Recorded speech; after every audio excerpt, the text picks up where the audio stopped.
Enough to convince the cameras, but not enough to reach her soul. The air inside the grand ballroom was thick with the scent of expensive lilies and chilled champagne, a fragrance that usually reminded her of celebration, but tonight smelled like preservation, like flowers arranged in a vase long after they had stopped breathing. The crystal chandeliers above cast 1,000 fractured lights across the marble floor, beautiful and dizzying, much like the life she led. Alexander adjusted his cufflinks, a nervous tic he had developed over the last few months. He did not look at her. His gaze was fixed on something beyond the crowd, beyond the velvet ropes and the adoring faces of the city's elite. He was present, physically imposing in his tailored black tuxedo, yet mentally he was somewhere else entirely. Elena felt the distance between them as a physical weight, heavier than the diamond necklace cold against her collarbone. It was a gift from him for their 10th anniversary, given 3 months ago with a card that said "to my partner," signed with a scribble that lacked any personal warmth. She remembered the car ride here, the silence stretching between them like a vast ocean. She had tried to speak about the charity, about the cause they were supporting, but his answers had been monosyllabic, his attention focused on the glowing screen of his phone resting face down on his thigh. "Smile, Elena," Alexander murmured, his voice low, barely audible over the swell of the string quartet playing nearby. "The photographer from the Times is waiting." "I am smiling, Alexander," she replied, her voice steady, though her chest tightened with a familiar ache. "Or have you forgotten what that looks like?" He finally turned to look at her, his eyes dark and unreadable, reflecting the lights of the room, but none of its warmth. For a moment, she searched them for a flicker of the man she had married, the one who used to dance with her in the kitchen when the rain hit the windows, the one who held her hand when her father passed away. Instead, she found only a polished surface, reflective and impenetrable. "Don't start," he warned, though there was no heat in it, only a deep, resonating fatigue. "Not tonight. This merger depends on perception. We need to look unified." "Unified," she repeated, the word tasting like ash in her mouth. "Is that what we are, a merger, a business arrangement sealed with vows?" He didn't answer. He simply tightened his grip on her waist, his fingers pressing into the silk of her gown, guiding her forward as the crowd parted for them. People approached, offering congratulations, handshakes, and hollow compliments. They spoke of Alexander's vision, his brilliance, his genius. A woman in a red gown touched his arm lingeringly, laughing at something he said. Elena stood beside him, nodding, accepting kisses on the cheek, becoming part of the scenery. She was the accessory that completed the outfit, the silent partner who managed the home while he managed the world. She used to believe she was his foundation. Now, she feared she was merely the pedestal he stood on to look taller, invisible unless she broke. As the night wore on, the noise of the gala seemed to fade into a dull hum in Elena's ears. She watched him interact with a potential investor, a young man with eager eyes. Alexander was charismatic, commanding, fully alive. He laughed at jokes that weren't funny. He leaned in with interest. It was a stark contrast to the silence that filled their car rides home, the empty spaces at the breakfast table. Why was he so vibrant here, yet so hollow? With her, the question gnawed at her, a persistent ache in the center of her chest. She took a sip of champagne, the bubbles stinging her tongue. She thought about the mornings she woke up alone, the side of the bed cold, the excuse always being work, always being the company, always being something more important than her. She excused herself, needing a moment to breathe, to escape the suffocating perfume of the room. She walked toward the terrace, the cool night air hitting her face like a relief. The city lights sprawled below, a galaxy of artificial stars. She leaned against the stone railing, closing her eyes. She wanted to go home. She wanted to take off the shoes that pinched her feet and the dress that felt like armor. But home wasn't a sanctuary anymore. It was a museum of their shared life, filled with artifacts of a love that had slowly petrified. She remembered when they bought this house, how they promised to fill it with laughter. Now, the echoes of their footsteps were the only sound. The glass doors behind her slid open. She didn't need to turn to know it was him. The shift in the air pressure, the familiar scent of his cologne, sandalwood and something sharp, like ozone before a storm, betrayed his presence. "You shouldn't be out here alone," Alexander said, stepping up beside her. He didn't touch her this time. He looked out at the city, his hands in his pockets, his silhouette sharp against the skyline. "I needed air," Elena said softly. "It's very warm inside. Too many people wanting a piece of you." "It's pressure," he corrected, his voice tight. "They all want something. Money, influence, access. It's exhausting." Sometimes I feel like I'm drowning in expectations. Then why do we do it, she asked, turning to face him, her eyes searching his profile. Why do we let them define us? Why do we let the company consume everything else? Alexander sighed, running a hand through his hair, messing the perfect styling. For a second, he looked vulnerable, the mask slipping. Because this is what we built, Elena. This is the life we chose. You knew what I was when you married me. Is it? The question hung between them, fragile and dangerous, suspended in the cold air. Did I choose to be invisible? Did you choose to be alone? Because you are alone, Alexander. Even when I'm standing right next to you.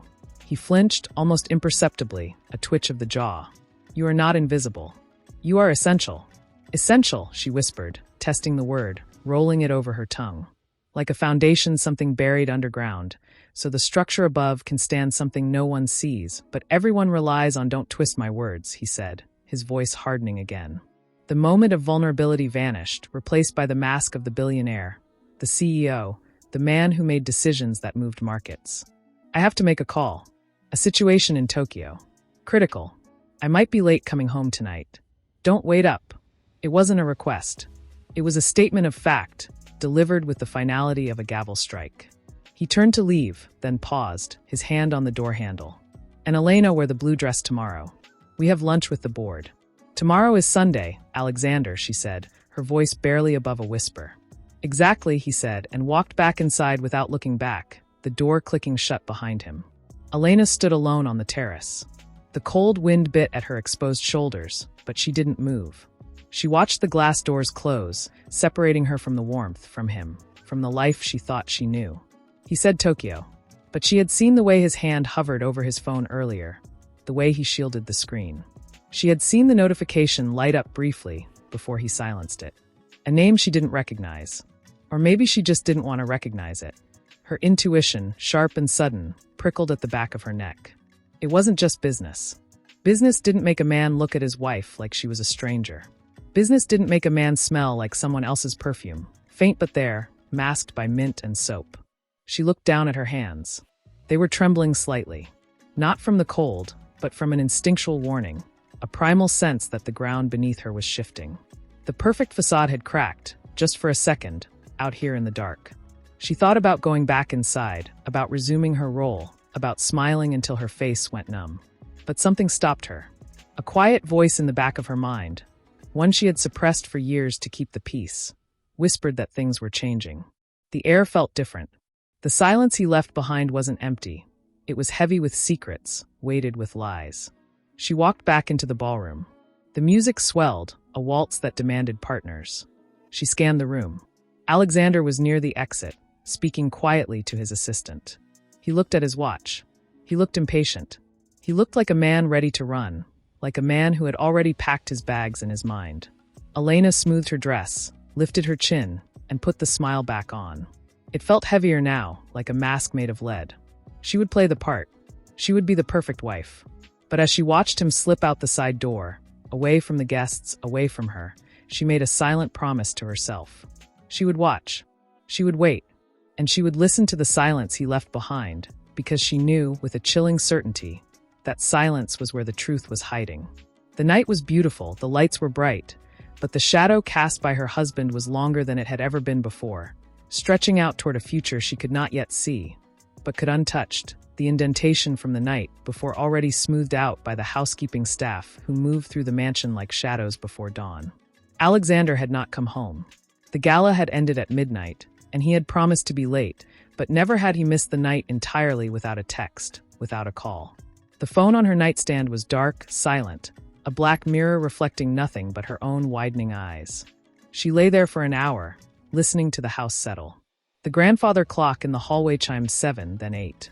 The sound was too loud in the emptiness. When she finally rose, her feet sinking into the plush carpet, she felt a chill that had nothing to do with the temperature control. She walked to the window and looked down at the driveway. His car was gone. The space where the sleek black sedan usually rested was just wet asphalt, glistening from the morning rain. It looked like a missing tooth in a perfect smile, a gap that disrupted the order of her world. Breakfast was served in the dining room, a table long enough to seat 20, yet today it felt like a banquet hall for one. The staff moved quietly, placing porcelain plates and silverware with practiced precision. Maria, the head housekeeper, avoided Elena's eyes as she poured the coffee. "Mr. Sterling didn't come in last night?" Ma'am Maria asked, her voice carefully neutral, though her hands trembled slightly as she set down the pot. "No," Elena said, her voice sounding brittle to her own ears. "He had business." "Tokyo," he said. Maria nodded, but she didn't leave immediately. She lingered for a fraction of a second, a hesitation that spoke volumes in the language of domestic staff who know everything before the family does. "The driver, Marcus, he didn't take the car to the airport, ma'am. I saw him cleaning it this morning. It was parked in the secondary garage." Elena froze, the coffee cup halfway to her lips. "The secondary garage? Why, I don't know, ma'am. He just said Mr. Sterling wanted it detailed." Maria straightened up, her face masking any further insight. "Will there be anything else?" "No," Elena whispered. "That will be all." When Maria left, the room seemed to shrink. The secondary garage was used for vintage cars, vehicles rarely driven. If the car was there, Alexander hadn't gone to the airport. He hadn't gone to Tokyo. He had gone somewhere else. The lie was small, technical, but it cracked the foundation of everything else. If he lied about the travel, what else was fabricated? The coffee tasted bitter, burning her tongue, but she didn't put the cup down. She needed the pain, the sharp sensation to ground her against the rising panic. The days that followed blurred into a monochrome routine of waiting and watching.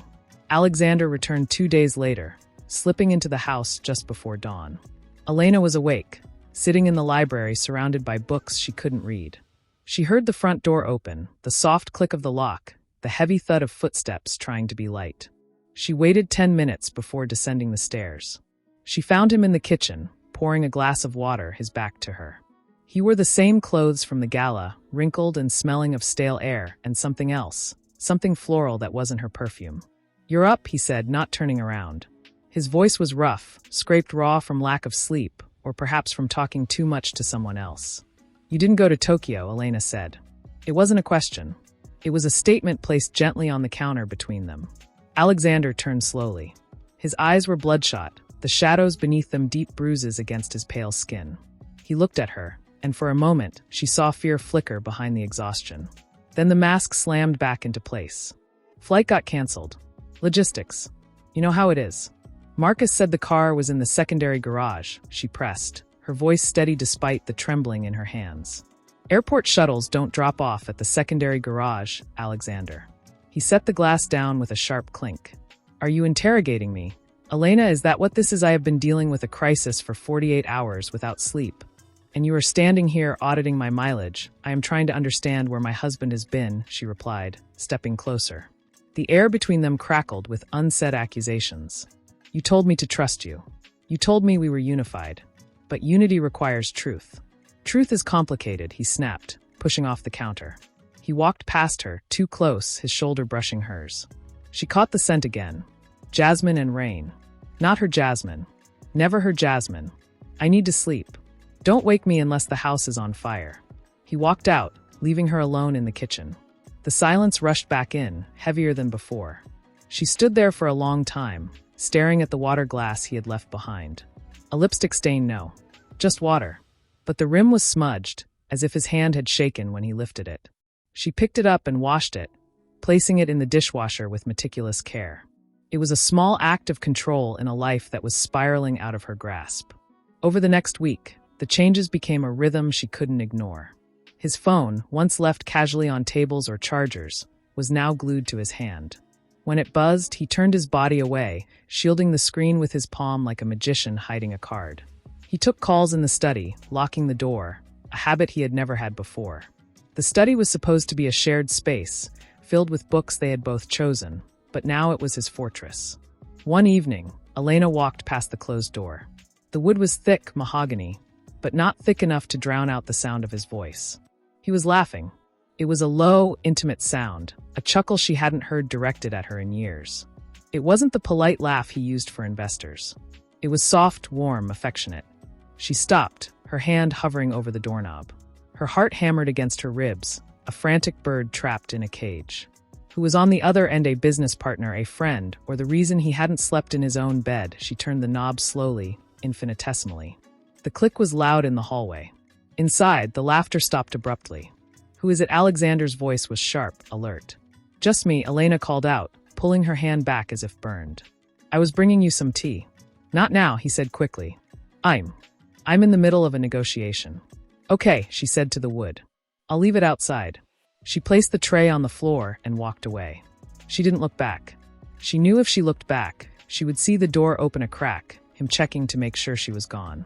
She climbed the stairs to their bedroom, each step feeling like lifting a weight. When she entered the room, she went to his closet. It was organized by color, by season, a testament to his need for order. But something was off. A suitcase was missing. The large leather one he used for international trips. It was gone from the shelf. She sat on the edge of the bed, her hands clasped tightly in her lap. The house felt different now. It wasn't just empty, it was hostile. The portraits on the wall seemed to watch her with judgment. The shadows in the corners seemed deeper. She realized she was living with a stranger who knew all her secrets, who knew where she kept her spare keys, who knew her favorite wine, but whom she no longer knew at all. Later that night, she waited. Until the house was asleep. She crept down the hallway to the study. The door was still closed. The tea tray was gone, taken inside. She pressed her ear against the wood. Silence. He was likely asleep on the couch inside, or perhaps he had slipped out again. She tried the handle. Locked. Of course. She walked to the window in the hallway and looked out at the driveway. The secondary garage was dark. But down the street, parked under the shadow of a large oak tree, was a car she didn't recognize. A silver sedan. It had been there for an hour. Was it waiting for him, or had it brought someone here? Her phone buzzed in her pocket. A message from an unknown number. No text, just a photo. It was a picture of a restaurant table, 2 glasses of wine half empty. In the reflection of the wine glass, she could see a blur of a man's suit sleeve. The cufflink was distinctive. A silver eagle. Alexander wore a pair just like it. She had given them to him last Christmas. Elena stared at the screen until it went dark. Her reflection stared back, pale and wide-eyed. Who sent this? A mistake, a warning, or a cruel joke? She typed a reply. Who is this? 3 dots appeared, then disappeared. Then the message bubble vanished. The sender had unsent it, or deleted the account. She was left with nothing but the memory of the image burned into her mind.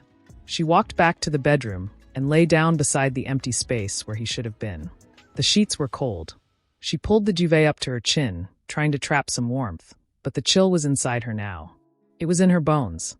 She thought about the woman in the red gown at the gala. She thought about the jasmine scent. She thought about the laugh behind the locked door.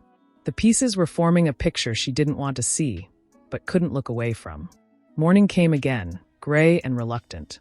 Alexander came out of the study looking refreshed, showered, dressed in a new suit. He smelled of soap and mint, the floral scent scrubbed away. He walked into the kitchen where she was sitting, pretending to read the news on her tablet. Good morning, he said, kissing the top of her head. It was a perfunctory gesture, dry and quick. I have a meeting in the city. Don't wait up for dinner. Where she asked, not looking up from the screen. Various locations. Mergers and acquisitions. Will you be taking the car? Yes. Marcus is off today, she lied smoothly. The new driver will take you. Alexander paused. She felt his gaze on her, assessing. I'll call Marcus. He knows the route. Okay, she said. He left. She waited 5 minutes, then went to the window. He walked past the driveway, past the main garage, and toward the street. He got into the silver sedan parked under the oak tree. Not his car. Someone else's. He got into the passenger seat. A woman was driving. She wore a hat, but her hair was dark, cascading over the leather seat. The car pulled away smoothly, disappearing around the corner. Elena didn't cry. She stood there until the window fogged up from her breath. The suspicion was no longer a whisper. It was a scream silent enough only she could hear. The disappearance hadn't happened yet, not fully, but he was already gone. He was slipping through her fingers like sand, and every attempt to hold on only made him slide away faster. She turned from the window and walked to the desk in the corner of the room. She opened the top drawer and took out a small notebook and a pen. She wrote down the time. She wrote down the car description. She wrote down the scent.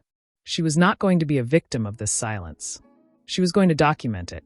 She was going to map the erosion of their marriage until she found the bedrock beneath the lies. The house was quiet, but her mind was loud with plans. The game had changed. He thought he was playing hide and seek. She was about to hours ago, taking her husband with it.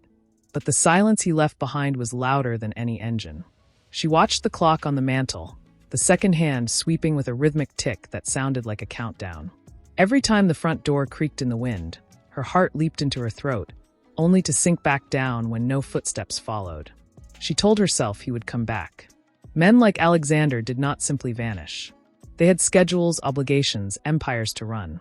But the memory of the woman driving the car, the way his body had leaned toward her even through the tinted glass, gnawed at the edges of her rationality. Morning arrived without fanfare, the sun rising pale and indifferent over the skyline. The house staff began their routine, the soft clatter of silverware and the hum of the vacuum cleaner signaling the start of a normal day. But nothing was normal. Elena walked into the kitchen, her eyes heavy, her skin feeling too tight for her bones. Marcus, the driver, was there, polishing a decanter. He looked up, expecting instructions, but Elena saw the confusion in his eyes when he realized she was alone. "Did Mr. Sterling come in last night?" Marcus, she asked. Her voice was calm, too calm, like the surface of a frozen lake. Marcus paused, the cloth still in his hand. "No, ma'am. I waited until 2, but the gate didn't open. I assumed he stayed at the penthouse downtown." "He didn't go to the penthouse," Elena said, though she didn't know how she knew that. It was just another piece of the puzzle clicking into place. "Did he take his car? The black sedan is still in the garage, ma'am." "I checked. So he took a car service. I didn't book one, ma'am." Marcus looked down at the decanter, suddenly very interested in a smudge on the glass. "Sometimes he uses private services." "Off the books. Off the books." The phrase hung in the air, heavy with implication. Elena nodded slowly and took a cup of coffee, though she had no intention of drinking it. She needed the warmth in her hands. She walked back to the study, the door still closed as it had been since yesterday. She tried the handle. Locked. She knocked firmly. "Alexander." Silence. "Alexander, I need to speak to you." Nothing. The silence behind the door was absolute, devoid of even the shift of fabric or the creak of a floorboard.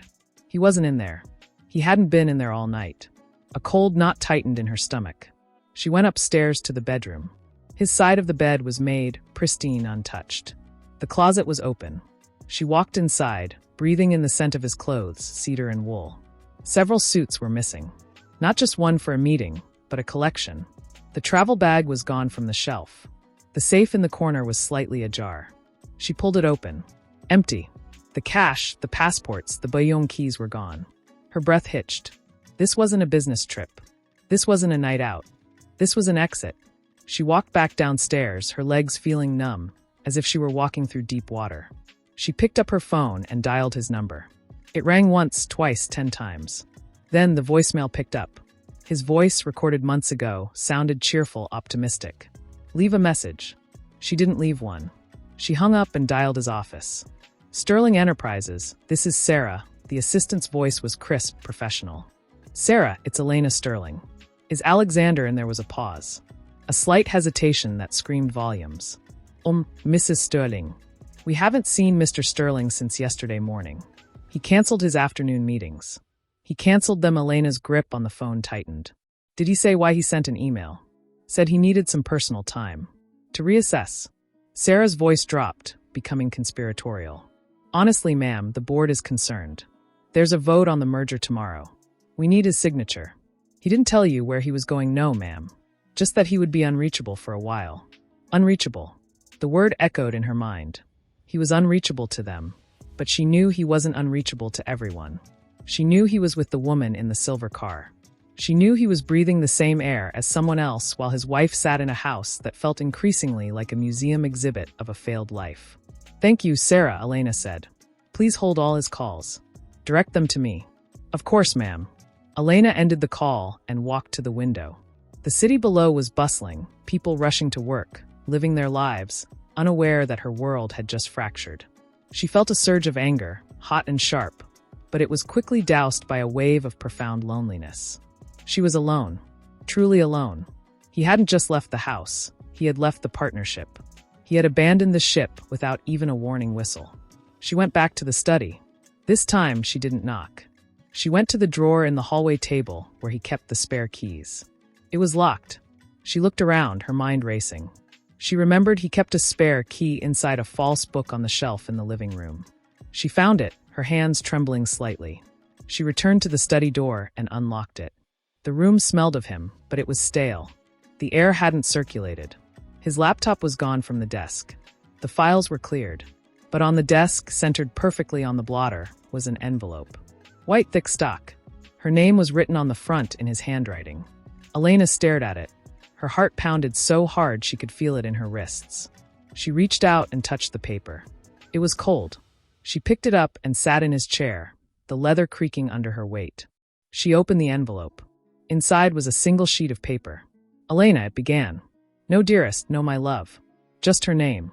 I know this comes as a shock, but I can no longer continue this way.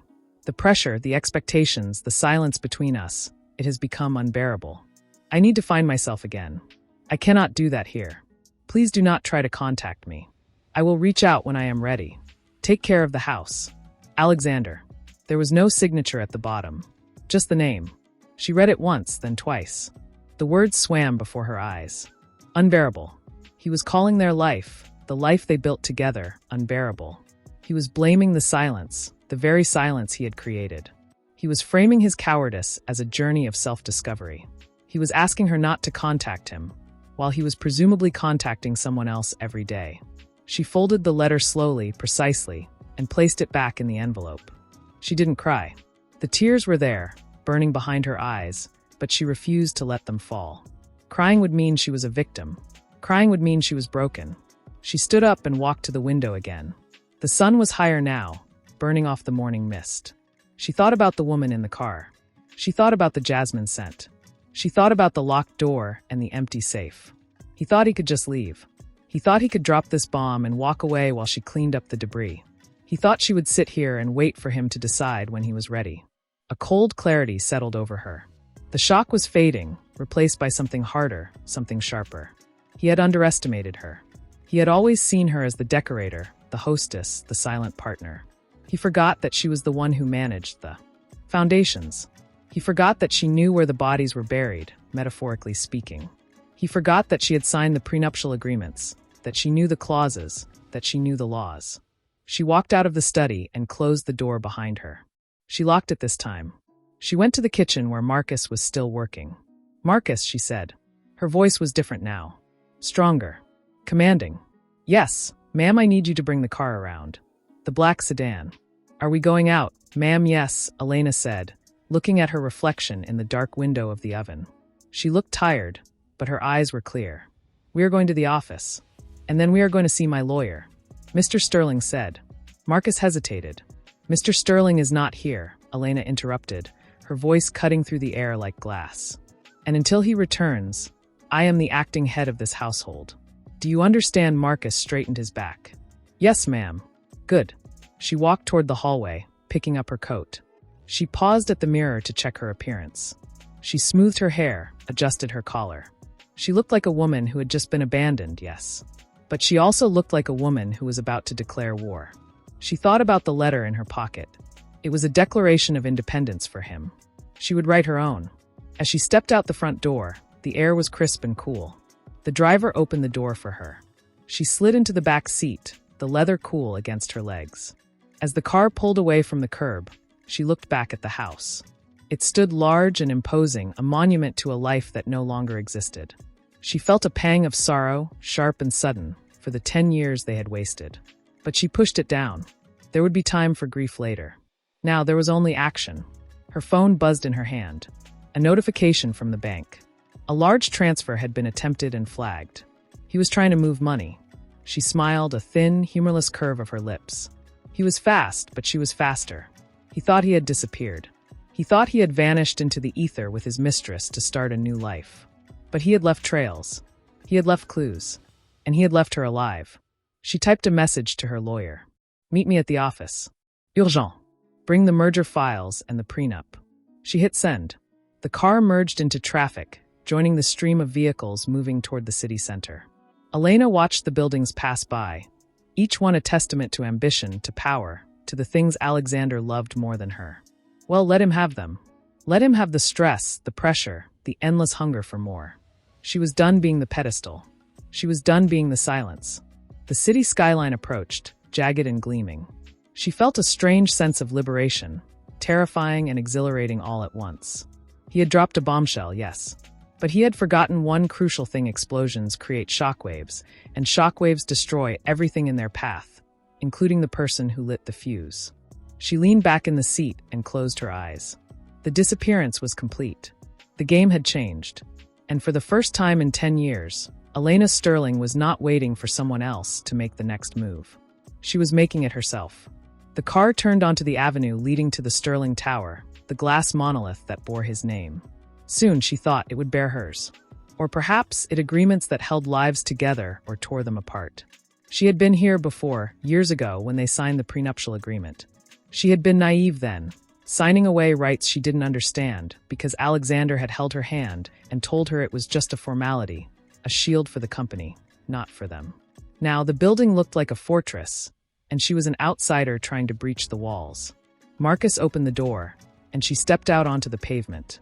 The air was cooler here in the shadow of the skyscrapers, biting at her exposed skin.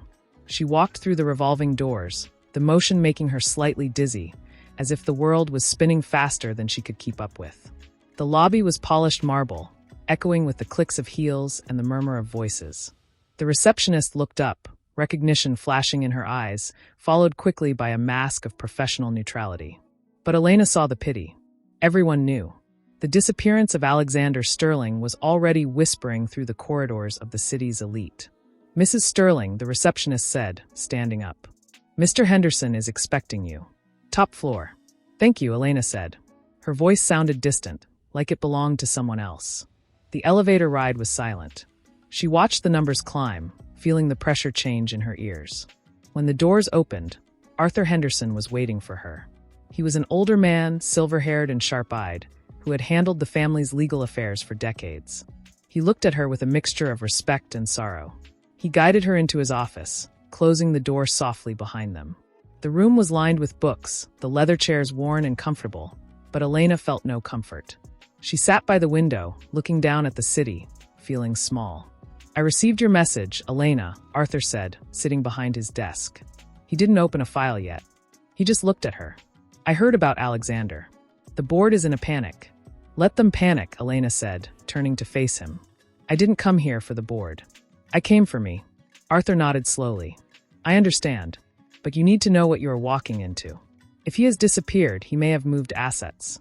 He may have prepared the ground." "I know," she said. "That's why I need you to look at everything. The accounts, the properties, the trusts. Everything." Arthur began to type on his computer, the keys clicking like a metronome. "I've already started pulling some records. There are some irregularities. Large withdrawals over the last 6 months. Transfers to offshore accounts that weren't there before." Elena felt a cold knot tighten in her stomach. "How much enough to start over?" Arthur said, his voice grave.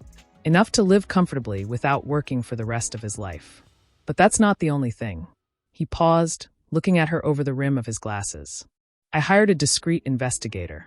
Given the circumstances, I thought we needed to know where he was going, or who he was with." A courier knocked on the door and entered, placing a thick manila envelope on Arthur's desk. The sound of it hitting the wood was heavy, final. Elena stared at it. It looked innocent, just paper and glue, but she knew it contained the wreckage of her life. Arthur slid it across the desk toward her. "You don't have to look at this today," Arthur said gently. "We can proceed with the financial freeze without it." "No," Elena said. Her hand reached out, her fingers trembling slightly as they brushed the surface of the envelope. "I need to know. I need to see it." She opened the flap. The smell of fresh paper and ink wafted out. She pulled out the stack of photographs. The first one was grainy, taken from a distance. It showed Alexander walking down a street in a neighborhood she didn't recognize. He was wearing casual clothes, a sweater she had never seen, jeans instead of suits. He looked relaxed. He was smiling. Not the polished smile for the cameras, but a real, unguarded smile that crinkled the corners of his eyes. She hadn't seen that smile in years. She turned to the next photo. He was sitting at an outdoor cafe. Across from him was a woman. She was younger than Elena, with dark hair cascading over her shoulders. They were leaning in toward each other, their hands close on the table. Not touching, but close enough that the intimacy was palpable. The woman was laughing, her head thrown back. Alexander was watching her with an intensity that made Elena's chest ache. It was the look he used to give her when they were first married, before the mergers and the galas and the silence. Elena flipped to the next one. They were walking in a park, holding hands. The investigator had captured the moment their fingers interlaced. It was casual, natural. They looked like a couple who had been together for years, comfortable in each other's skin. Elena felt a wave of nausea rise in her throat. She gripped the edge of the desk to steady herself. The air in the room felt thin, hard to breathe. "There are more," Arthur said softly. "Receipts. Hotel bookings. Flight manifests. They left the country 3 days ago. Private jet. Destination a private estate in the south of France. Purchased under a shell company 2 months ago." Elena looked at the photos again.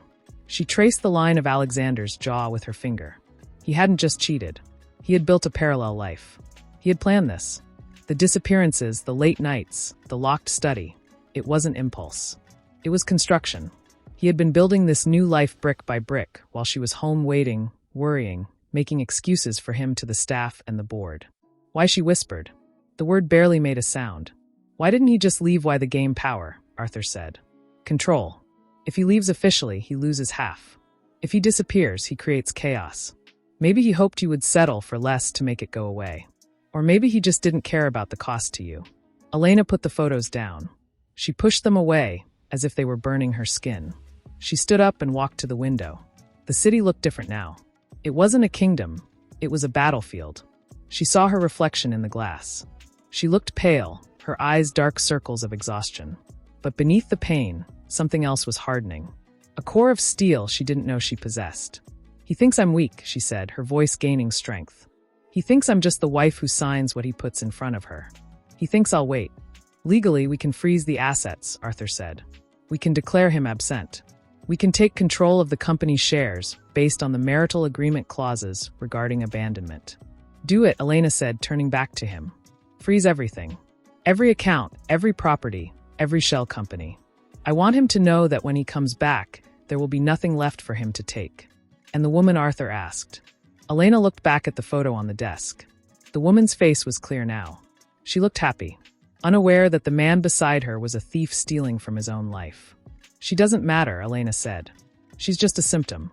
The disease is him." She picked up the photos again. She didn't tear them up. She didn't scream. She placed them back in the envelope and handed it to Arthur. "Keep these. Evidence. I want everything documented. I want a case so solid that when he tries to fight, he breaks." Arthur took the envelope. "It will be a battle, Elena. He has the best lawyer's money can buy." "So do I," she said. "And I have the truth." She walked to the door, her hand on the handle. She paused. "Arthur, yes, Elena, thank you. For not treating me like glass." "You were never glass, Elena," he said. "You were just polished so smooth everyone forgot you were diamond." She left the office. The elevator ride down felt faster this time.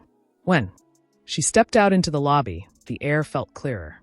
She walked out to the car where Marcus was waiting. He opened the door for her, looking at her face, searching for signs of collapse. He found none. "Home, ma'am?" he asked. "No," Elena said, sliding into the back seat. "Take me to the company headquarters. The board is meeting tomorrow. I need to prepare." As the car moved into traffic, Elena took out her phone. She looked at the contact list. She found his name, Alexander. She hovered her thumb over the delete button. She didn't press it. Not yet. He was still useful as a warning. But she blocked his number. She blocked his ability to reach her directly. She was cutting the cord. She looked out the window at the passing city. She thought about the house in France. She thought about the laughter in the photo. It hurt. It hurt more than she thought possible. A physical ache in the center of her chest that made it hard to draw breath. But she didn't let herself cry. Tears were for mourning the dead. Alexander wasn't dead. He was just gone. And she was still here. She opened her notebook again. She turned to a fresh page. She wrote down the date. She wrote down the location of the estate in France. She wrote down the name of the shell company. She was building her own case now, brick by brick. He had wanted to disappear, fine. She would make sure he stayed disappeared from her life. But she would not disappear from his consequences. The car turned onto the avenue leading to the Sterling Tower. The building loomed ahead, a giant of glass and steel. It bore his name on the side, huge letters catching the light. Elena watched it approach. Soon, those letters would come down. Or perhaps they would stay, but the power behind them would change. She touched the necklace he had given her, the diamonds cold against her skin. She unclasped it and dropped it into her purse. She wouldn't wear his gifts anymore. They were chains, not jewels. She took a deep breath. The pain was still there, raw and open. But it was fuel now. It was energy. She was no longer the wife waiting at home. She was the CEO. She was the plaintiff. She was the woman who had been pushed too far and found she could fly. The car stopped at the entrance. Doormen rushed to open the door, through expensive vents, and carried the scent of polished wood and old money.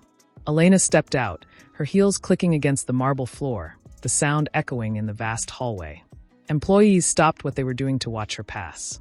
Whispers trailed in her wake like smoke. They knew. In the world of high finance, secrets traveled faster than light. Alexander's absence was already a headline in the making, and she was the widow of a living man, walking into a vacuum of power. She pushed open the double doors of the boardroom. 12 men and women sat around the long mahogany table, their faces a mixture of concern and opportunism. At the head of the table, Alexander's leather chair sat empty, a black void in the center of the room. Elena walked to the seat opposite it, not his seat, not yet. She placed her purse on the table and sat down, folding her hands neatly in front of her. Arthur Henderson was already there, sitting to her right, a briefcase open beside him. "Mrs. Sterling," said Marcus Thorne, the senior board member, a man with silver hair and eyes like flint. He leaned forward, steepling his fingers. "We appreciate you coming. But frankly, we are concerned. Alexander is missing. The stock is dipping. We need to know if we should invoke the succession clause." Elena looked at him, her expression calm, masking the turmoil churning in her gut. She could feel the weight of their gazes, assessing her viability, her strength, her weakness. They saw a grieving wife. She needed them to see a CEO. "Alexander is on a sabbatical," Elena said, her voice steady, projecting across the room without effort. "He has entrusted me with his voting proxy until his return. There is no need for succession discussions." Thorne raised an eyebrow. "A sabbatical without notice, that's not like him. We have a merger vote on Thursday. We need his signature." "You have mine," she replied. She nodded to Arthur, who slid a document across the table. "Power of attorney, executed this morning. Valid for all corporate decisions regarding the Sterling family holdings." Thorne picked up the paper, scanning it quickly. The room was silent, save for the hum of the air conditioning. Elena watched them one by one. She saw the doubt in their eyes, but also the relief. Chaos was bad for business. Stability was good. She was offering stability. "This is unusual," Thorne muttered, signing where indicated. "But acceptable. For now. For now is all I need," Elena said. The meeting dragged on for 2 hours. They discussed quarterly earnings, potential acquisitions, and damage control strategies for the press. Elena listened to every word, taking notes in her notebook. She asked pertinent questions. She challenged assumptions. She showed them that she was not merely a placeholder. But inside, she was screaming. Every time someone said Alexander, it felt like a small cut. Every time they discussed his vision, she wanted to tell them that his vision was currently focused on a villa in France with another woman. But she didn't. She swallowed the truth. It was too early. The silence was her weapon. If she spoke now, he would know she knew. He would hide deeper. He would move more money. She needed him to feel safe. She needed him to think he had gotten away with it. When the meeting ended, the board members filed out, offering subdued condolences and firm handshakes. Elena remained seated until the room was empty. Only then did she allow her shoulders to slump. She reached into her bag and pulled out her phone. There were 3 missed calls from Alexander. No voice emails. Just calls. He was testing the lines. He wanted to see if she would answer. He wanted to gauge her emotional state. She stared at the screen. Her thumb hovered over the callback button. The urge to scream at him, to demand answers, to tell him she knew about the photos, about the house, about the jasmine scent, was overwhelming. It burned in her throat like acid. But she locked the phone and put it back in her bag. Not yet. She left the tower and went home. The mansion was quiet, the silence heavy and suffocating. She walked through the rooms, touching surfaces, grounding herself. The living room, where they had watched movies on rainy Sundays. The kitchen, where he used to make her coffee. It all felt like a set from a play that had closed down. She went to the study, the door still unlocked from earlier. She sat in his chair this time. It smelled like him. She closed her eyes and breathed it in, letting the pain wash over her, accepting it instead of fighting it. Her phone buzzed on the desk. A text message. From Alexander. Can we talk, please? Simple. Direct. Desperate. He was feeling the pressure. The frozen accounts Arthur had initiated were likely starting to flag. He needed access. He needed her compliance. Elena looked at the message. She could imagine him sitting in that French villa, the sun shining, the woman beside him, and his phone buzzing with rejection notices from his bank. The karma of it was cold and sharp. She typed a reply. I am busy with the company. We can speak when you return. She hit send. It was vague. It was professional. It gave him nothing. She turned the phone face down. She opened her laptop and logged into the secure server Arthur had set up for her. She began to review the financial records again. She traced the money flows. She found the shell companies. She mapped the connections. She was building a web, and she was the spider. Night fell. The house grew dark, lit only by the glow of her screen and the streetlights outside. She didn't turn on the main lights. She liked the shadows. They hid the tears that finally escaped, tracking silently down her cheeks. She cried for the marriage. She cried for the 10 years. She cried for the woman she used to be, who believed love was enough. But when the tears stopped, she didn't feel weak. She felt clean. Washed out. Ready. She walked to the window and looked out at the city. Somewhere out there, he was looking at the same moon. Did he think about her? Did he feel guilt? Or was he too busy enjoying his freedom? It didn't matter. His freedom was an illusion. He was trapped by his own greed, his own lies. She was the one who was free. She went to the kitchen and made a cup of tea. She stood there in the dark, holding the warm mug, listening to the house settle. She thought about the bombshell she was preparing. It wasn't just about divorce. It wasn't just about money. It was about truth. She wanted the world to know who he was. She wanted the investors to know. She wanted the mistress to know. But timing was everything. Her phone buzzed again. Another text. Elena, please. I need access to the funds. It's an emergency. She smiled, a cold, thin smile in the dark. An emergency. Probably the woman wanted something. Or the creditors were circling. She didn't reply. She let the silence stretch. Let him wait. Let him wonder. Let him feel the slow creep of anxiety that she had felt for months. She walked back to the study and sat down. She opened the notebook again. She wrote down the date. She wrote down the time of his messages. She was documenting everything. Every attempt to contact her. Every lie. Every manipulation. This was her evidence. This was her armor. She thought about the board meeting. Thorne had been skeptical. She needed to win them over completely before she dropped the news. She needed them on her side when the scandal broke. She made a note to schedule individual meetings with the key shareholders. She needed to build a coalition. Alexander had ruled by fear and charisma. She would rule by transparency and competence. The house clock chimed midnight. The sound resonated through the halls. Another day gone. Another day closer to the end of this chapter. She stood up and stretched. Her body felt heavy, but her mind was sharp. She turned off the laptop. The screen went black, reflecting her face back at her. She looked tired, but her eyes were bright. She walked up the stairs to the bedroom. She didn't sleep in the master bed tonight. She went to the guest room. The sheets were cool and crisp. She lay down and closed her eyes. She didn't dream. She slept the deep, dreamless sleep of someone who has made a decision and is at peace with the consequences. Morning would come.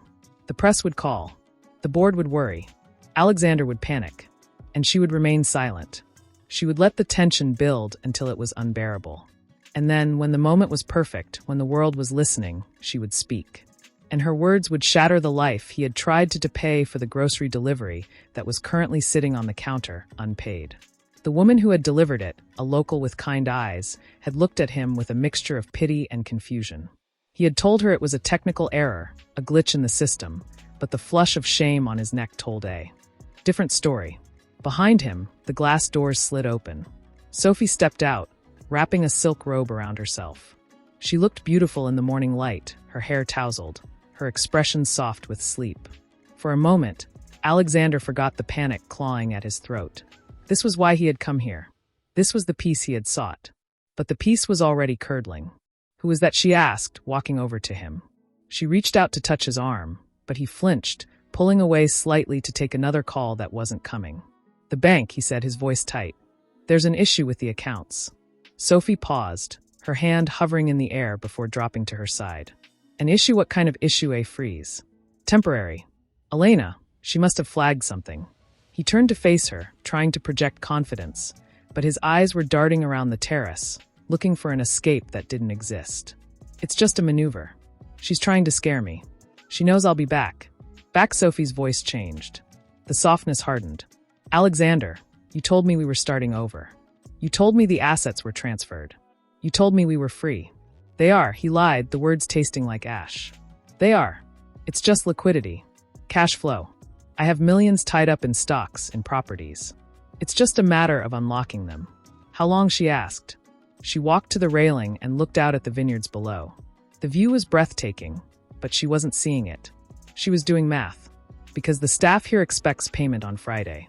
The car lease is due next week. And I just checked my own accounts. The transfer you promised last week never arrived.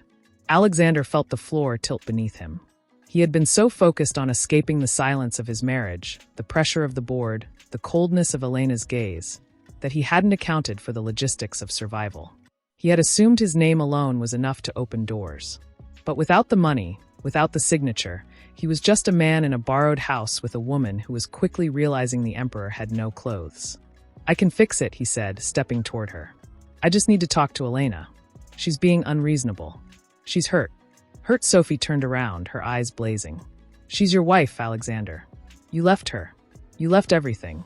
And now you're standing here telling me you can't pay for groceries. Is this the freedom you promised? Is this the life? Don't, he warned, his voice dropping to a growl. Don't start questioning me. I built an empire. I can rebuild a connection. You built it on her back. Sophie shot back, the truth landing like a physical blow. I saw the photos in your office before we left. The charity galas. The interviews. She was there. Always there. You used her stability to fund your risks. And now you've cut the cord. She walked past him, back into the villa. The sound of her footsteps was heavy on the tile floor. Alexander stood alone on the terrace. The phone in his hand felt heavy, like a brick. He looked at the contact list. Elena's name was at the top. He had called her 10 times since yesterday. No answer. He had sent 20 messages. Read but not replied to. The silence was no longer just absence. It was a wall. He dialed again. He needed to hear her voice. He needed to beg, if that's what it took.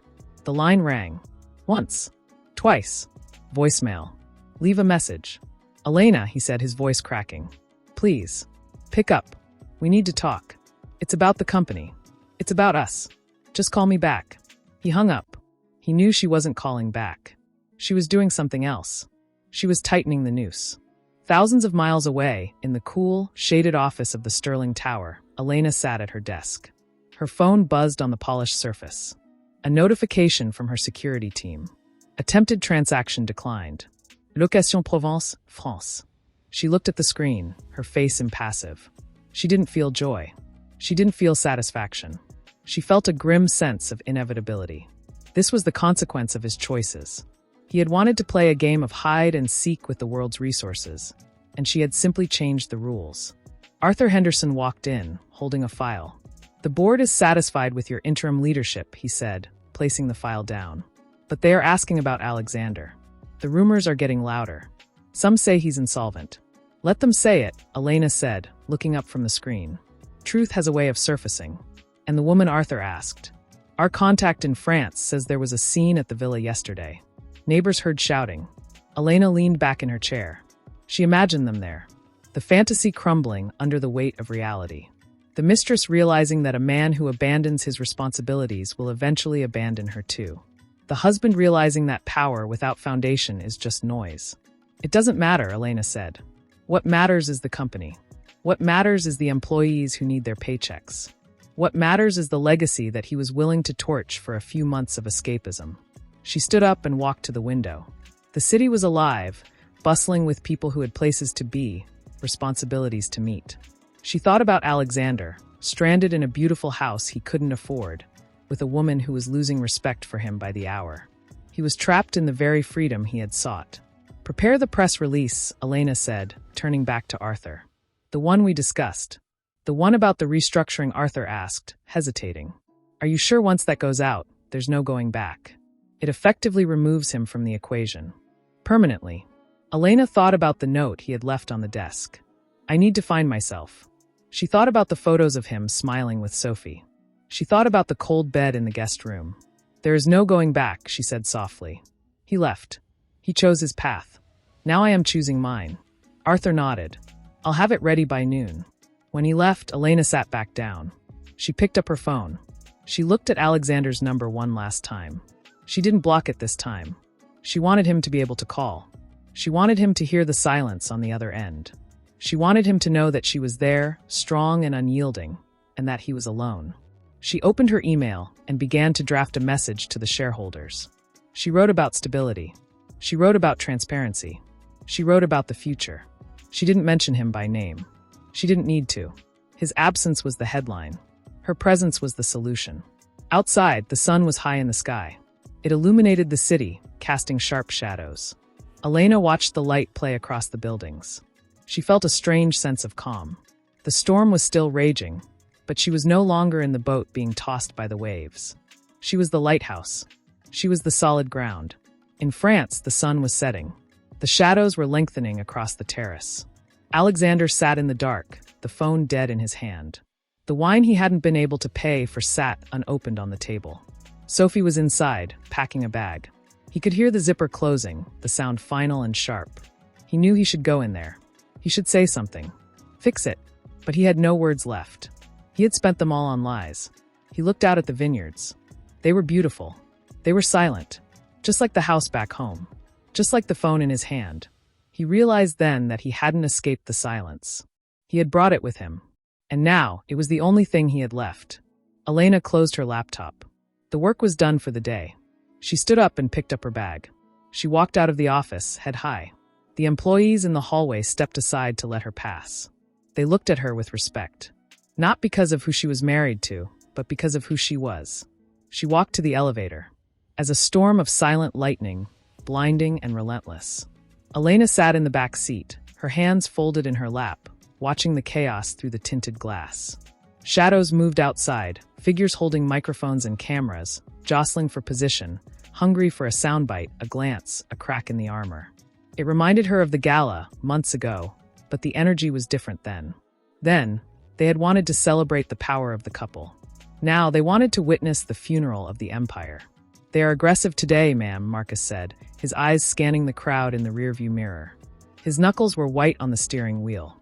"Security is holding them back, but it's getting crowded." "Drive through," Elena said, her voice calm, though her heart was beating a frantic rhythm against her ribs. "Don't stop." The car inched forward. The crowd pressed closer. She could see the mouths moving, shouting questions that the glass muted into silence. "Where is he? Is it true? Are you taking over?" She kept her face neutral, a mask of porcelain composure. She knew that if she showed fear, they would smell it. If she showed anger, they would feed on it. She had to be stone. When the car finally slipped into the underground garage, the silence returned, abrupt and heavy. Elena let out a breath she didn't realize she had been holding. She stepped out of the car, her heels clicking on the concrete. Arthur was waiting by the elevator, his face grim. He handed her a tablet as soon as the doors closed. "The headlines are out," he said, swiping the screen.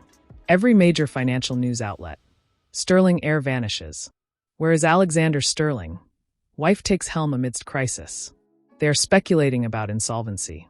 They are speculating about scandal." Elena looked at the screen. Her own face was there, captured yesterday leaving the building, looking serious. Next to it was a paparazzi shot of Alexander from 3 years ago, smiling broadly. The contrast was stark. The living husband was already being treated like a ghost. "Let them speculate," Elena said, handing the tablet back. "Speculation creates noise. Noise covers our movements." "It's not just noise, Elena," Arthur warned, his voice low. "The employees are talking. Morale is dipping. People are worried about their pensions, their bonuses. If Alexander doesn't show up soon, the stock will tank. And if the stock tanks, the board might get nervous again. Thorne is already asking questions." "Thorne wants stability," Elena said, stepping out of the elevator onto the executive floor. "I am stability." "You are," Arthur agreed, walking beside her. "But stability needs a narrative. Right now, the narrative is abandonment. You need to control the story before it controls you." Elena walked into her office. The view of the city was expansive, but today it looked threatening, a landscape of predators. She walked to the window and looked down. Far below, She could see the tiny figures of the press still camped on the sidewalk. They were vultures, circling a carcass that wasn't dead yet. She felt a surge of protectiveness for the company. This wasn't just Alexander's toy. It was thousands of livelihoods. It was her life's work too, even if she had been hidden in the shadows. Her phone buzzed. A video message. She didn't recognize the number, but she knew the location tag. France. She pressed play. It was Alexander. He looked disheveled, his hair uncombed, shadows under his eyes deeper than before. The background was the villa terrace. He looked directly into the camera, his expression desperate. "Elena," he said, his voice rough. "You've made your point. The cards aren't working. The press is calling me here. They know where I am. She's upset. Please, unfreeze the accounts. We can work this out. I'll come home. Just stop this." The message ended. Elena stared at the black screen. He said he would come home. Not because he missed her. Not because he regretted the pain. But because the money was cut off. Because the fantasy was crumbling. The honesty of his desperation was almost more painful than the lie of his disappearance. She walked to her desk and sat down. She opened her email and began to type. She didn't reply to him. Instead, she wrote to Arthur. "Schedule the press conference. Tomorrow morning. No more waiting." Arthur knocked on the door frame a moment later, having read the notification on his own device. "Tomorrow, that's sooner than we planned. Are you sure if I wait, the stock drops another 10%, Elena said, looking up at him. "If I wait, the rumors become facts. I need to drop the news before they decide what the news is." "And the content?" Arthur asked. "How much do we reveal?" "Everything," Elena said. "About the abandonment. About the assets. About the investigation into the irregularities. I want the truth out there. No more shadows." Arthur nodded slowly. "It will be brutal. The press will tear him apart." "He tore himself apart," Elena replied, her voice steady. "I'm just turning on the lights." Meanwhile, in France, the sun was setting over the vineyards, casting long, bloody streaks across the sky. Alexander sat on the terrace, the empty wine bottle beside him. Sophie stood by the door, a suitcase at her feet. She had seen the news too. She had seen the headlines calling him a fugitive, a coward, a fraud. "I'm leaving Alexander," she said. Her voice was quiet, devoid of the warmth that had lured him here. "I didn't sign up for this. I wanted a life with you, not a life on the run from your wife and the SEC." "It's temporary," Alexander pleaded, standing up. He reached for her arm, but she pulled away. "Once I fix this with Elena, everything will be fine. She's just angry. She'll calm down." "She's not angry," Sophie said, looking at him with pity. "She's capable. And you look lost. You told me you were the king of the world. But out here, without your money, without your name opening doors, you're just a man. And I don't think I like the man I see." She picked up her suitcase. The wheels clicked on the stone floor as she walked past him. She didn't look back. The door closed behind her. The sound echoed in the vast, empty villa. Alexander stood alone. The phone in his pocket buzzed again. Another reporter. Another creditor. Another demand. He turned it off. The silence rushed back in, but it wasn't peaceful anymore. It was accusing. Back in the city, Elena stayed late at the office. She worked on her statement, word by word. She wanted it to be precise. No emotion, just facts. But as she typed, she felt the emotion rising anyway. The betrayal. The loneliness. The anger. She stopped typing and closed her eyes. She thought about the woman in the red gown at the gala. She thought about the jasmine scent. She thought about the note on the desk. "I need to find myself." "You found yourself," she whispered to the empty room. "And you were hollow." She opened her eyes and finished the sentence. She saved the document. She stood up and walked to the window again. The city lights were twinkling now, a sea of stars. She felt a strange sense of detachment. The woman who had sat in that library crying weeks ago felt like a stranger. That woman was weak. This woman was steel. Her phone rang. It was Marcus. "Ma'am, there's someone here. A journalist. From the Times. She says she has information about the mistress. She wants to talk to you before she publishes." Elena frowned. "Put her in the conference room. I'll be down in 5 minutes." She took a moment to compose herself. She checked her reflection in the dark window. Her hair was perfect. Her suit was sharp. Her eyes were clear. She looked like a leader. She walked out of the office and down to the conference room. The journalist was young, eager, holding a recorder. "Mrs. Sterling, thank you for seeing me. I know you aren't giving interviews, but this is important. I have confirmation on the woman's identity. Sophie Dubois. I have photos of them together in Nice. If I publish this tomorrow, it will overshadow your announcement. Elena sat down across from her. Why are you telling me this? Because I think your story is bigger, the journalist said. This isn't just about a cheating husband. It's about a woman taking back control of a billion-dollar empire while he runs away. That's the headline you want. Not the mistress. You. Elena considered this. The temptation to drag Sophie's name through the mud was there. It would be easy.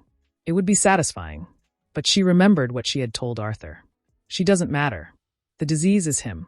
Keep the photos, Elena said. Don't publish them. Not yet. Wait for my statement tomorrow. If you want the real story, you'll cover the press conference. But if you try to leak this early, I will never speak to you again. And neither will this company. The journalist hesitated, then nodded. Understood. Tomorrow it is. Elena stood up. Good night. She walked back up to her office. The building was quiet now. The cleaning crew was starting their rounds. She packed her bag. She was ready. The media pressure had been intense, a vice grip around her throat, but she had used it.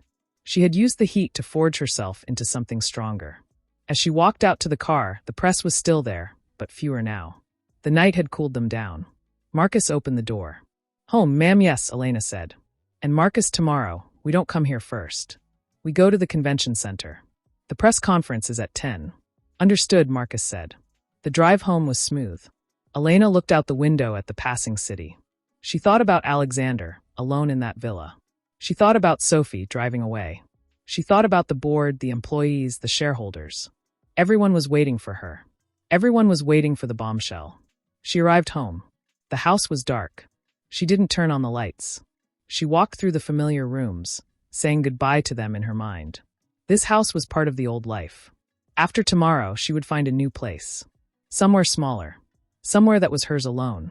She went to the bedroom. She opened the safe in the wall. Inside was the diamond necklace he had given her. She took it out and held it in her hand. It was heavy, cold, beautiful. She placed it in a box and put it on the dresser. She would return it. She didn't want his gifts. She didn't want his money. She wanted her freedom.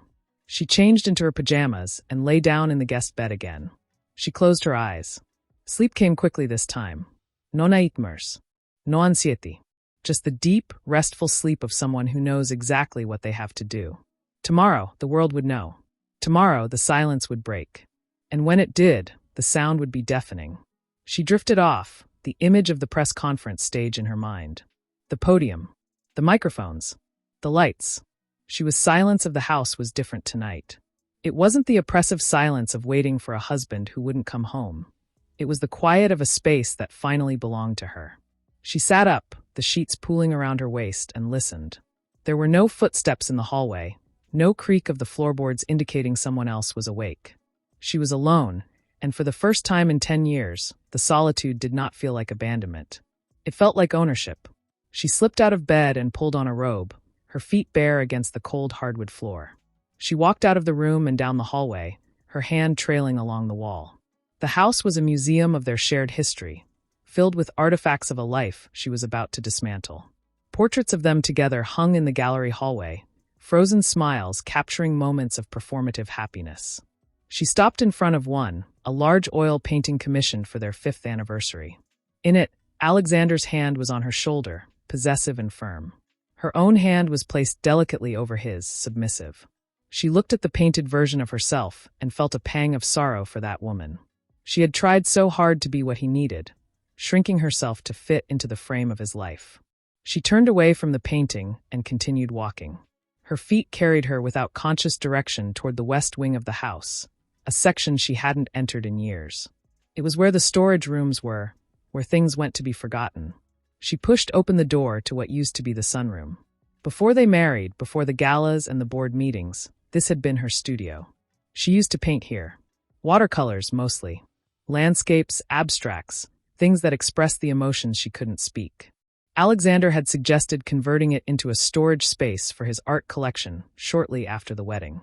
It's more practical, he had said. Your hobby is charming, Elena, but we need space for the investments. She found the light switch and flipped it. The overhead lights flickered on, casting a dusty glow over the room. Boxes were stacked against the walls, labeled in Alexander's sharp handwriting. Tax records 2015. Auction catalogs. Corporate gifts. But in the corner, covered by a white sheet, was her old easel. She walked toward it, her heart beating faster than it had during the board meetings. She pulled the sheet away. Dust motes danced in the light. The easel was still there, stained with dried paint from a decade ago. Beside it, a small cabinet held her old supplies. Elena opened the drawer. The tubes of paint were dried out, the brushes stiff. But the sketchbook was there. She opened it. The pages were filled with her younger hand, sketches of the garden, of the city skyline, of herself looking out the window. She turned the pages until she found one dated the week before their wedding. It was a self-portrait. She looked hopeful, eyes wide, full of a future she thought she understood. She traced the line of the drawn jaw with her finger. "You were so brave," she whispered to the paper. Her voice sounded loud in the empty room. "Why did you stop?" There was no answer, only the hum of the house. She sat on the stool behind the easel. It creaked under her weight, a familiar sound that brought a sudden, sharp sting of tears to her eyes. She blinked them away. She wasn't here to cry. She was here to remember. She opened a new page in the sketchbook. She picked up a charcoal pencil from the cup. It was brittle, but it left a mark. She began to draw. She didn't plan what she was drawing. She just let her hand move. She drew the window. She drew the view of the garden outside, overgrown and wild because no one had tended to it since she stopped caring. She drew the shadows in the corners of the room. As she drew, the tension in her shoulders began to dissolve. The knot in her stomach, the one that had been there since the gala, began to loosen. This was hers. This skill, this voice, this perspective. Alexander had never understood it. He had valued things for their price, their status, their ability to impress others. He had never understood the value of creating something simply because it needed to exist. She shaded the corner of the page, darkening the lines. She wasn't drawing the house as it was. She was drawing it as it felt. A cage with the door open. The sun began to rise outside the window, painting the sky in shades of violet and orange. The light crept across the floor, reaching her feet. She looked at her drawing. It wasn't perfect. It was rough, unfinished. But it was honest. She closed the sketchbook and held it against her chest. She felt a surge of energy, a clarity that had nothing to do with revenge or money. She realized that even if she lost the company, even if the stock crashed, she would still be Elena. She had survived the silence. She had survived the betrayal. And she had rediscovered the part of herself that didn't need a husband to validate it. Her phone buzzed on the small table beside the easel. It was Arthur. She looked at the screen. It was 6 a.m. Time to start the day. She answered, her voice steady. "Arthur," she said. "Elena," he replied, his voice crisp. "The convention center is ready. Security is in place. The press pool is already gathering. There are over 200 outlets registered. It's going to be significant." "Good," she said. She stood up, stretching her back. Her muscles protested slightly, stiff from the hard stool, but she welcomed the sensation. It was real. "Have they confirmed the live stream?" "Yes. Global Fit. They're calling it the Sterling Statement. The stock futures are volatile. They're waiting for your words." "Let them wait," Elena said. She looked around the room one last time. "I'll be there in an hour." "Elena," Artur paused. "Are you okay? You sound different." "I am," she said. "I'm not the same woman who walked into your office last week, Arthur. Tell the security team to prepare for crowds. And tell Marcus to bring the car around." She ended the call and placed the sketchbook in her bag. She wouldn't leave it here. This was evidence too, but not for the lawyers. For her. She walked out of the sunroom and closed the door. She left the lights on. She didn't want the room to be dark anymore. Downstairs, the house was beginning to wake up. Maria was in the kitchen, preparing coffee. She looked up as Elena entered, surprise registering on her face. She wasn't used to seeing Mrs. Sterling up this early, especially not dressed in casual clothes. "Good morning, ma'am," Maria said. "I didn't expect. Shall I prepare breakfast?" "No, thank you, Maria," Elena said, pouring herself a cup of black coffee. She took a sip, the bitterness grounding her. "I won't be eating here. Actually, Maria, I wanted to speak to you." Maria straightened, wiping her hands on her apron. "Of course, ma'am. I know things have been difficult," Elena said, looking at the woman who had served them for 8 years. "With Mr. Sterling gone. I want you to know that your position is secure. Regardless of what happens today, you will be paid. And if If I decide to sell the house, I will ensure you have a reference and a severance package that exceeds expectations. Maria's eyes widened, and she blinked rapidly. Ma'am, that is very generous. But, is he coming back? Elena looked into her coffee cup. The dark liquid reflected the overhead lights. I don't know, Maria. But I am not going to wait for him to decide our fate anymore. Today, I make some decisions. And I want you to know that you are part of this household's history, and you will be treated with respect. Maria nodded, a small smile touching her lips. Thank you, Mrs. Sterling. We all worry. But seeing you like this, it helps. Elena finished her coffee and set the cup in the sink. Thank you, Maria. She walked to the front door. Marcus was already there, holding the car door open. The morning air was crisp, smelling of dew and exhaust from the city beyond the gates. She slid into the back seat. The leather was cool. She placed her bag on the seat beside her, her hand resting on the sketchbook inside. Convention Center, Marcus, she said. Yes, ma'am. As the car pulled away, Elena looked back at the house. It stood silent against the morning sky. She thought about the sunroom, the easel, the dust. She thought about the painting in the hallway. She was leaving the facade behind. She was taking the truth with her. The drive into the city was smooth. The streets were filling with commuters, people rushing to jobs, to schools, to lives that continued regardless of the drama of the wealthy. Elena watched them through the window. She felt a connection to them now.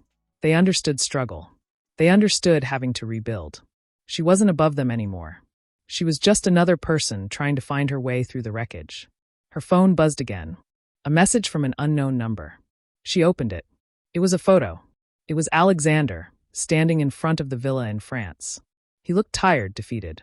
The caption read, I'm coming home. Don't do this. Elena looked at the photo.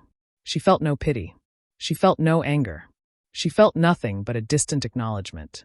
He was coming home because he had nowhere else to go. Not because he loved her. Not because he wanted to fix things. But because the game was over. She typed a reply. It's already done. She locked the phone and put it away. She looked at her reflection in the window. Her eyes were clear. Her posture was straight. She touched the sketchbook in her bag. She remembered who she was before the money, before the name, before the silence. She was an artist. She was a creator. And today, she was going to create a new future. The car turned onto the avenue leading to the convention center. The crowds were visible now, a sea of people behind the barriers. Cameras glinted in the sun. The noise of the crowd reached the car even through the closed windows. A low hum of anticipation. Elena took a deep breath. She closed her eyes for a second, centering herself. She thought about the charcoal stain on her fingers from the sketchbook. She didn't wipe it off. She wanted to keep it. A mark of the morning. A mark of the truth.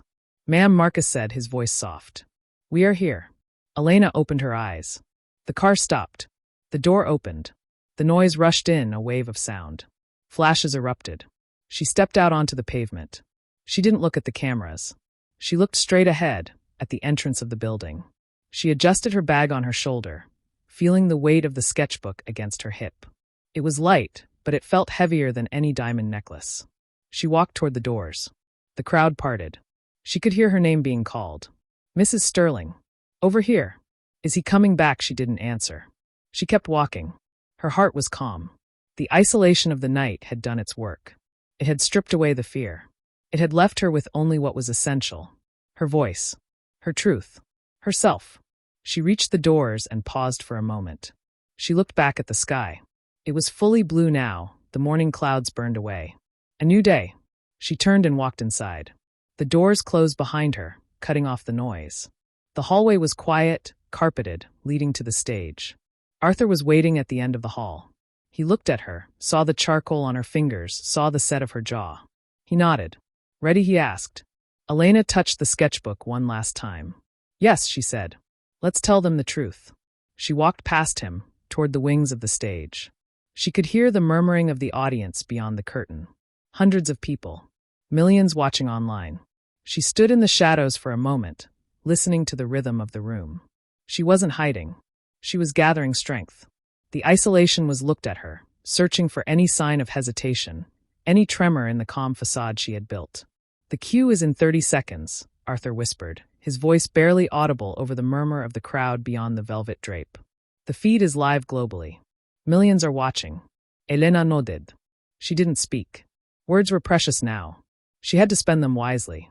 She could feel the heat of the lights through the fabric of the curtain, a physical pressure against her face. It reminded her of the gala months ago, but that felt like a lifetime away. Then she had been a prop. Now she was the architect. She took a deep breath, filling her lungs with the stale air of the backstage area, smelling of dust and electricity. She thought about Alexander. Was he watching somewhere in France, on a screen in that empty villa? Was he seeing this? Did he know that the empire he tried to abandon was about to be dissected in front of the world? Mrs. Sterling, a stagehand, signaled, pointing toward the opening in the curtain.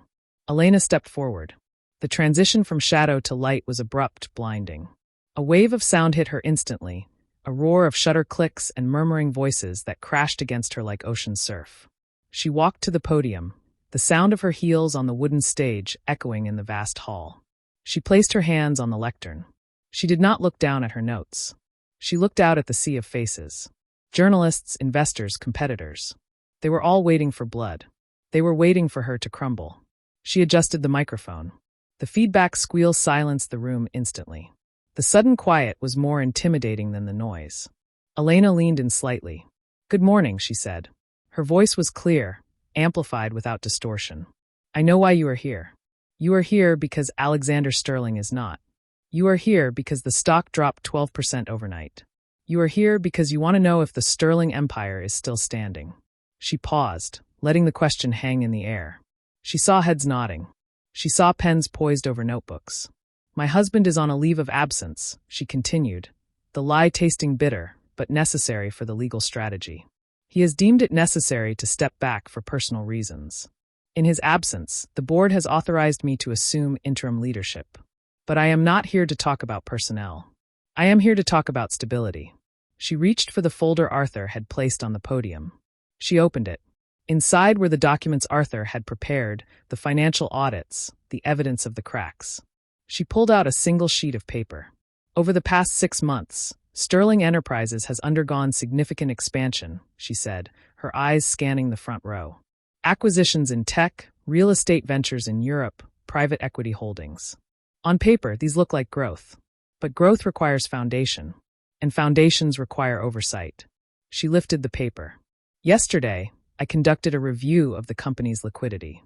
What I found was concerning. Several major assets were leveraged without board approval. Funds were transferred to offshore accounts that do not appear on the standard ledgers. The empire you see," she gestured to the screen behind her where the company logo glowed, "is not as solid as it appears." A ripple of shock went through the crowd. Whispers erupted like sparks. Cameras flashed faster, a strobe light of frenzy. Elena kept her voice steady. She was exposing her husband's failures to the world. It felt like peeling off skin, raw and painful. But it was necessary. The cancer had to be removed. "I am not here to hide the truth," she said, raising her voice slightly to cut through the noise. "Transparency is the only way forward. Effective immediately, all non-essential expenditures are frozen. An independent audit will be conducted by Henderson and Associates. We will find where the money went. We will find why the signatures were forged. And we will ensure that every employee, every shareholder, and every partner is protected." She closed the folder. The sound was sharp like a gavel. "I know this is unsettling. I know you are worried. But I am not Alexander. I will not hide behind vague statements. I will not disappear when the pressure mounts. I am here, and I am not going anywhere." She stepped back from the microphone. The silence lasted for a second, then the room erupted. Questions were shouted all at once, a cacophony of demands. "Who took the money? Is he coming back? Are you filing for divorce?" Elena did not answer. She nodded once to the audience, a gesture of finality, and turned away from the podium. She walked back toward the wings, the flashes following her until the curtain swallowed her whole. Back in the shadows, her legs felt weak. The adrenaline was fading, leaving a tremor in her knees. Arthur was there instantly, guiding her to a chair. He handed her a bottle of water. "That was bold," he said, his voice filled with a mixture of awe and anxiety. "You basically accused him of fraud on live television." "I stated facts," Elena said, taking a sip of water. Her hand shook slightly, so she set the bottle down on the table. "If I didn't say it, the audit would have leaked anyway. Better it comes from me. Better I control the narrative." "The stock is already reacting," Arthur said, looking at his tablet. "It's volatile. Down another 5% since you mentioned the offshore accounts. Investors are panicking. Let them panic, Elena said, closing her eyes for a moment. Panic clears out the weak hands. We want investors who believe in the company, not in him. She opened her eyes and looked at her hands. The charcoal stain was still there. She rubbed her thumb over it. It didn't come off. Good. She wanted to keep it. It was a reminder that she was real, that she was tangible, unlike the numbers on the screen that Alexander had manipulated. Meanwhile, thousands of miles away, the sun was setting over the vineyards of Provence. Alexander sat in the villa, the television screen casting a blue glow over his face. He had managed to find a working connection, a neighbor's Wi-Fi he had begged to use. He watched Elena on the screen. He watched her stand at the podium, confident, authoritative. He watched her dismantle his legacy with calm, precise words. When she mentioned the offshore accounts, he felt the air leave the room. She knew. She knew everything.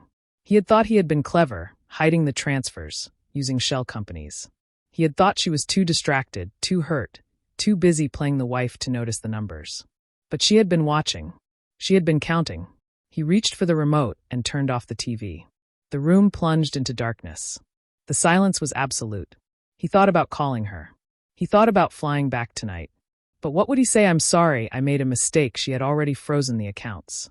She had already told the world he was unreliable. If he went back now, he would be walking into a trial, not a home. He stood up and walked to the window. The villa was beautiful, but it felt like a prison. He had no money.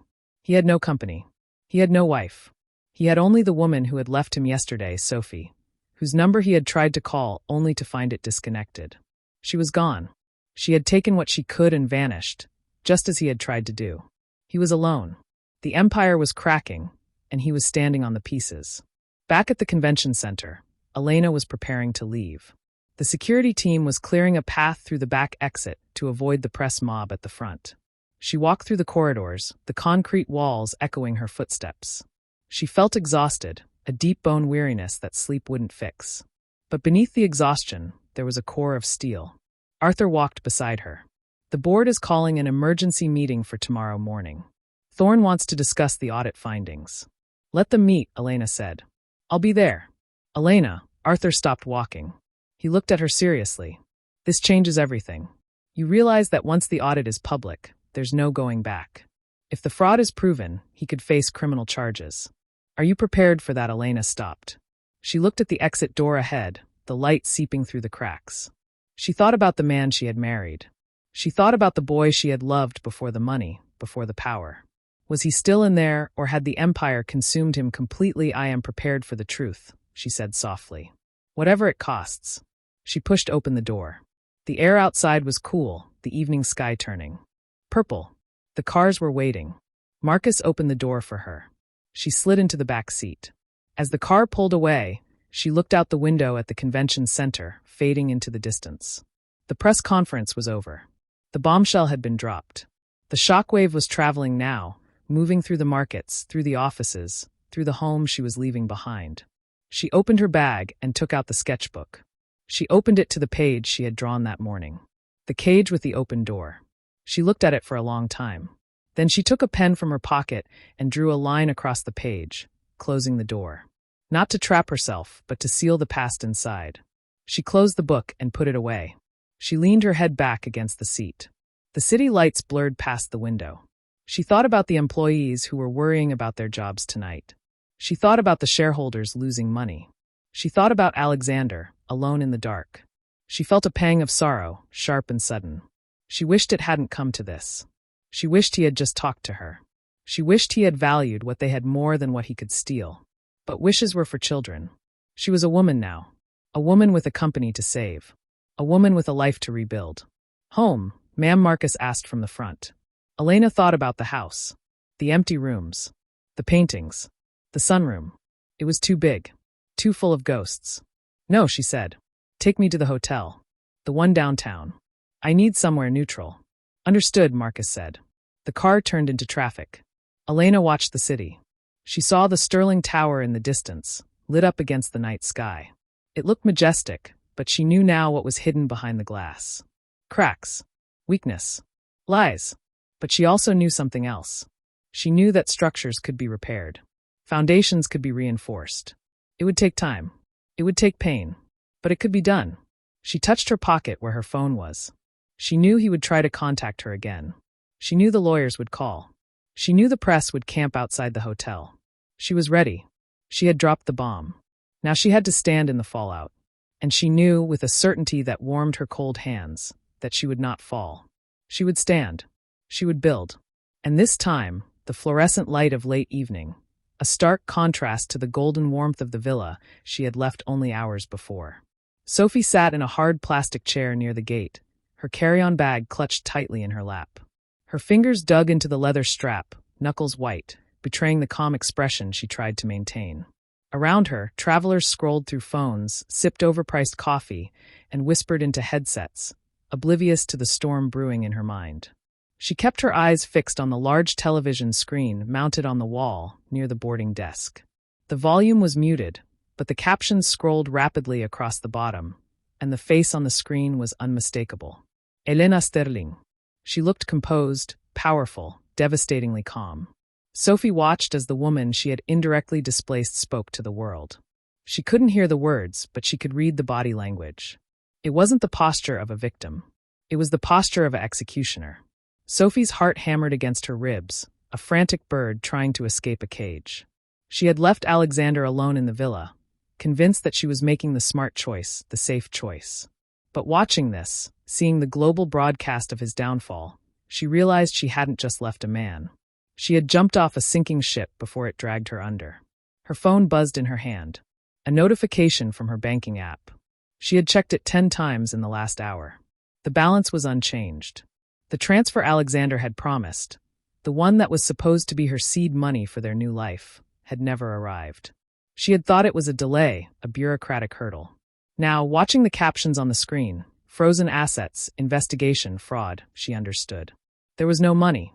There never was. He had been spending phantom wealth, leveraging a future that didn't exist. She felt a wave of nausea rise in her throat. She had traded her stability for a mirage. A woman sitting next to her glanced at the screen, then at Sophie. Terrible business, the stranger said, shaking her head. Rich people always think they're above the law. Looks like the wife isn't having it. Sophie forced a smile, though it felt like a grimace. Yes, she managed to say, her voice sounding thin and foreign to her own ears. Terrible. She looked away, focusing on the floor tiles. She thought about Alexander's face when she told him she was leaving. He hadn't begged. He hadn't cried. He had looked stunned, as if he couldn't comprehend that someone would walk away from him. He was used to people wanting something from him. He didn't know how to handle someone who realized there was nothing left to take. She had loved him, or at least she had loved the idea of him. The confidence, the power, the way he commanded a room. But out there in Provence, without the suits, without the drivers, without the endless credit lines, he was just a man. And not even a particularly good one. She opened her email app. There were 3 messages from him. The subject lines were desperate. Please. We need to talk. Don't leave me. She didn't open them. She knew what they would say. He would promise to fix it. He would promise to fight Elena. He would promise her the world again. But she had seen the world he offered. It was built on sand. She highlighted the messages and hit delete. Then she went to her contacts, found his name, and paused. His photo was there, taken in Paris last year, smiling over champagne. She remembered that night. She had felt invincible then. Now the photo looked like a warning. She pressed delete. The name vanished from her list. Alexander Sterling was gone. A flight attendant's voice crackled over the intercom, announcing the boarding for her flight to London. One way. She had booked it under her maiden name. She wasn't going back to the life she had before him. Not exactly. She was going somewhere new. Somewhere where no one knew the Sterling name. Somewhere where she could be just Sophie again. She stood up, slinging the bag over her shoulder. Her legs felt heavy, but she forced them to move. As she walked toward the gate, she passed a newsstand. The headlines were already printed. Special editions rushed out to catch the breaking story. Sterling wife takes control. Husband missing amidst scandal. She stopped for a second, picking up a paper. There was a picture of Elena on the front, stepping out of the car. She looked formidable. Sophie felt a pang of respect mixed with shame. She had judged Elena as the boring wife, the obstacle. But Elena was the foundation. Sophie was just the decoration. and decorations were the first thing to be thrown away when the house was being renovated. She put the paper back down. She couldn't afford to buy it. Her cash was limited. She had to budget for a hotel in London for food for the future. The reality of it was cold and hard. No more spas, no more private jets, no more villas in France. Just her skills, and her resilience. It was terrifying, but it was honest. She handed her boarding pass to the agent. The machine beeped green. "Have a good flight, Ms. Dubois," the agent said. "Thank you," Sophie replied. She walked down the jet bridge, the sound of her heels echoing on the metal. She found her seat, 34F middle seat. It was cramped and uncomfortable. She squeezed in, placing her bag under the seat in front of her. The man on her left was reading a financial magazine. He turned the page, and there was Alexander's face again. "Can you believe this?" the man muttered, nudging his neighbor. Sterling. Thought he was untouchable. Wife blew the whistle. Sophie stared straight ahead, gripping her armrests. She wanted to tell them. She wanted to say, "I was there. I saw him crack. I saw him panic." But she didn't. She remained silent. Her involvement needed to be a ghost story, something that never happened. If the investigators came looking, she wanted to be a blank page. She had taken nothing from him. She had no money to return. She had no secrets to sell. She was just a woman who made a mistake and corrected it. The plane engines roared to life, vibrating through the floor and into her bones. As the aircraft taxied toward the runway, Sophie looked out the window. The lights of Nice twinkled below, beautiful and distant. She thought about the villa. Was he still there? Was he sitting in the dark, waiting for a call that wouldn't come? Part of her hoped he would find a way out. Not for her sake, but for the sake of the man she thought she knew. But another part, the smarter part, knew he wouldn't. He was too proud to ask for help. Too proud to admit he was wrong. The plane lifted off, pressing her back into the seat. The ground fell away. She was leaving the continent, leaving the scandal, leaving him. She closed her eyes and let out a breath she felt like she had been holding for months. The tension in her shoulders eased slightly. She was safe. She was free. But the freedom tasted bitter. It wasn't the freedom of victory. It was the freedom of survival. She opened her eyes and looked at the seat back in front of her. There was a magazine there. She avoided looking at the news section. Instead, she opened the safety card. She read the instructions for the oxygen mask. Secure your own mask before assisting others. The words struck her with sudden force. That was what Elena had done. She had secured her own mask. She had secured the company. She had secured her future. Alexander had tried to take hers away to fix his own. And Sophie. Sophie had finally secured hers by letting go. She reached into her bag and took out her phone again. She turned it off. No more notifications. No more news. No more past. She placed it in the pocket and folded her hands in her lap. The cabin lights dimmed. The hum of the engines became a lullaby. She would sleep. She needed to sleep. Tomorrow would be hard. She would need to find a job. She would need to find an apartment. She would need to rebuild. But she would do it with her own hands. As the plane cruised through the night sky, high above the clouds where the turbulence couldn't reach, Sophie drifted off. She didn't dream of villas or billions. She dreamed of a small studio with a window that opened. She dreamed of buying her own coffee. She dreamed of silence that wasn't heavy with secrets. It was a modest dream, but it was hers. Back on the ground, the news continued to cycle. The story was growing legs, running faster than anyone could control. Lawyers were preparing statements. Investigators were opening files. And in the center of it all, the man who had started it all sat alone in the dark, his phone dead, his accounts frozen, his companion gone. He had sought escape, but he had only found isolation.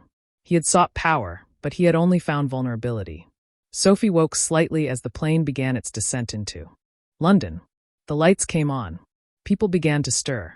She straightened her hair in the small mirror of her compact.